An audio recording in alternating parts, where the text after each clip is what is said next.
get into it one more time. We finally have the Pentagon's UFO report.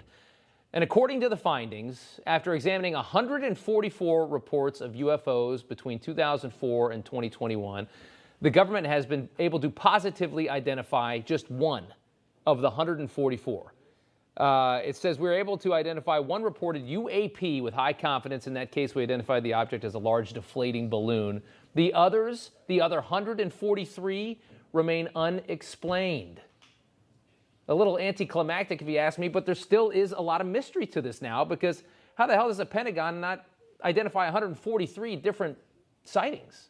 And he helped kick off this series, the UFO series, and now he's back to help break down the findings of it all. Jeremy Corbell, investigative documentary filmmaker and editor of Extraordinary Beliefs.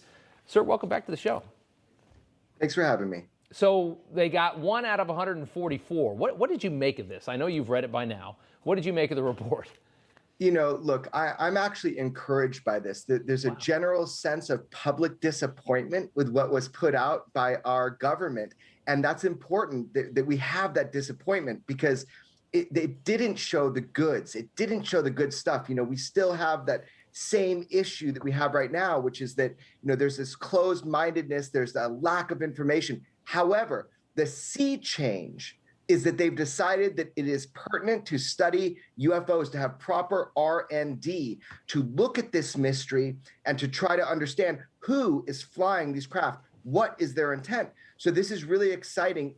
This is a big deal that this report came out and they said, look, we don't know who is occupying these UFOs, but we do need to find out. It does weird me out that you think when the Pentagon would do something and spend a lot of time on it, they'd come up with something. And the fact that they got 1 out of 144, that really is, it's something. They listed alternatives, possible alternatives to what these objects could be. We can show them here on the screen. Airborne clutter, such as birds, balloons, recreational unmanned aerial vehicles. Natural atmospheric phenomena like ice crystals, moisture, and thermal fluctuations.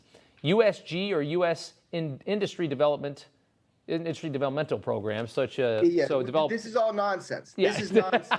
Foreign adversary systems. We're bearing witness right now to a massive failure in intelligence, but it's an acknowledged failure in intelligence. So that's what's so interesting. Right now is the time to initiate a broad spectrum, multidisciplinary study, a project comparable, I'd say, in scale and scope to the U.S. Manhattan Project, the atomic project in 1939. This is the time that we should be doing that. So all what you said, what they reported, we all know it's nonsense. They have censored data. I have obtained and released better data than you saw in that report, which is no problem, because we're going to move forward. Now it's acknowledged UFOs are real and we need to study them. Yeah. I mean, you would think that they looked at all of this, right? I mean, you would think they would have spent some time.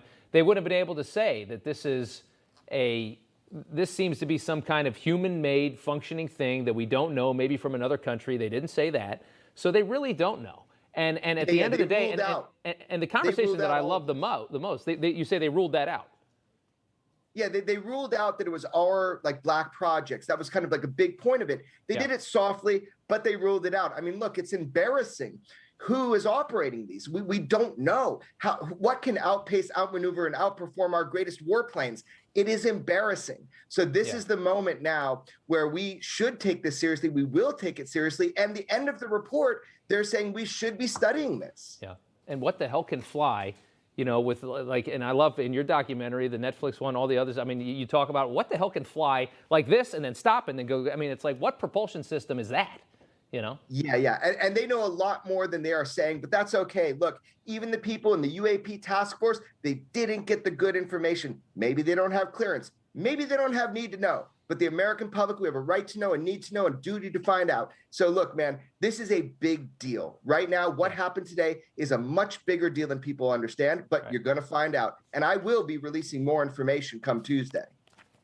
Come Tuesday? That's right. Okay. Well, we might have to have you on next week then. Jeremy Corbell, investigative documentary filmmaker, editor of Extraordinary Beliefs. Thank you so much for the time. I love this stuff just like you. It's so interesting. We appreciate you coming on. Thank you so much. All right. Hey, I'm Rob Finnerty. Thanks for watching. If you enjoyed this video, please join the conversation in the comments below. Don't forget to subscribe, too. Hit the bell icon to be alerted to breaking news. And remember, there's a whole lot more on Newsmax TV, America's fastest growing cable news network. Newsmax TV, where real news for real people.